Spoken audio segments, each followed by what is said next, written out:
Hello guys, আসসালামু আলাইকুম। প্রতিবারের মতন আবার একটি ভিডিও নিয়ে হাজির হয়েছি কুখ্যাত এবং কুদাত্ত হাইনাদেরকে নিয়ে। তো আমরা আজকে রায়ানের পকেট খালি করব। তো গাইজ ফাইনালি চলে এসেছি আমরা জুতার দোকানে রায়ানের জন্য জুতা কিনতে। রায়ানের জুতার বাজেটের ভিতরে যদি কিছু টাকা অবশিষ্ট থাকে তাহলে আমরা যাব কিনতে। তো দেখেন মাসুদি বারবার হাত নাড়াইতেছে, রমজানও খুব আফসোস করতেছে খাওয়ার জন্য। দেখেন আহারে কি দুন কি কষ্ট করতেছে, কি চিন্তা করতেছে দুই নেরা। তো দেখেন রায়ানি চিন্তা করতেছে তার পকেট খালি হয়ে যাবে, ঠিক আছে। তো রায়ানে জুতা পছন্দ করতেছে, কিন্তু রমজানে আর মাসুদে এরা কুচাই কুচাই করতেছে যাতে কম দামে জুতা লো, যাতে টিয়াটো বাড়ে, যাতে কাইতারে। তো গাইজ ফাইনালি আমরা চলে এসেছি কুদাত্ত হাইনাদেরকে নিয়ে। এই জায়গাটা কোথায় লোকেশন সঠিক আপনারা জানলে কমেন্টে বলবেন।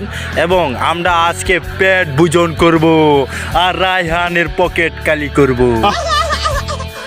তো গাইজ আমরা বাজেট কম ছিল যার কারণে বেশি কিছু খেতে পারি নাই, মাত্র 4 জনের 460 টাকা খেলাম। রায়ান খুব চিন্তিত কারণ হেঁটে আমরা খাইলাই আমি লাগে হ্যাঁ খাইতেছে বেশি বেশি দেখুন কি বেচাবা। মাসুদের কথা মাসুদে কেমনি কইব, লাগে আমি কই বিষয়টা আছে যে বা কায়ের ফ্যাক্টরি সিজার হন লাগবো, সিজার ছাড়া কিছু উপায় নাই, দেখছেন। তো রমজানও কম জানে না, সেও খাইতেছে, সে খাওয়া মাংনা খাওয়া বাপ্পুর দুইজন। তো আমি ওদের খাওয়া দেখে আসতেছি, ঠিক আছে, আমি তো তেমন খাইতে পারি না। তো গাইজ ভিডিওটি কেমন হয়েছে কমেন্টে জানিয়ে দেন। আর ভিডিওটি কেউ সিরিয়াসলি নেবেন না, ভিডিওটা শুধু বিনোদনের জন্য।